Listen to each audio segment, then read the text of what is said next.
এই উম্মত তো এক নেকি দিয়া জান্নাতে যাবে। কয় নেকি দিয়া? একটা নেকি দিয়া জান্নাতে যাবে এই উম্মত। অন্য উম্মতের কথা জানি না আমি, এই উম্মত এক নেকি দিয়া জান্নাতে যাবে।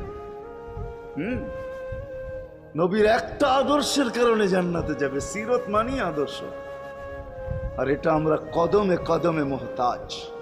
কেননা এই ছোট জীবনটা যদি গ্রহণযোগ্যতা পর্যন্ত পৌঁছাইতে হয় আল্লাহর কাছে, চাই নারী হই, চাই যুবক হই, চাই বৃদ্ধ হই, যেই মানুষই হই না কেন, যেখানেরই হই না কেন, যেই বাসারই হই না কেন, যেই বর্ণেরই হই না কেন, যেই পেশারই হই না কেন, যেই সোসাইটিরই হই না কেন, এই জীবনটাকে যদি গ্রহণযোগ্যতা পর্যন্ত পৌঁছাইতে হয় কার কাছে? দুনিয়া আলাদের কাছে না, মালিকের কাছে, যিনি এক ফোঁটা পানির থেকে অস্তিত্ব দিছেন, যার কাছে আবার আমাদেরকে ফিরা যেতে হবে।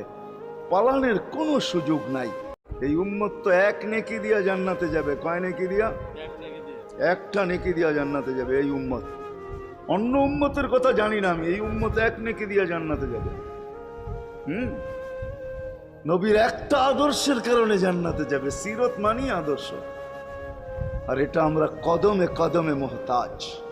কেননা এই ছোট জীবনটা যদি গ্রহণযোগ্যতা পর্যন্ত পৌঁছাইতে হয় আল্লাহর কাছে, চাই নারী হই, চাই যুবক হই, চাই বৃদ্ধ হই, যেই মানুষই হই না কেন, যেখানেরই হই না কেন, যেই বাসারই হই না কেন, যেই বর্ণেরই হই না কেন, যেই পেশারই হই না কেন, যেই সোসাইটিরই হই না কেন, এই জীবনটাকে যদি গ্রহণযোগ্যতা পর্যন্ত পৌঁছাইতে হয় কার কাছে? দুনিয়া আলাদের কাছে না, মালিকের কাছে, যিনি এক ফোঁটা পানির থেকে অস্তিত্ব দিছেন, যার কাছে আবার আমাদেরকে ফিরা যেতে হবে।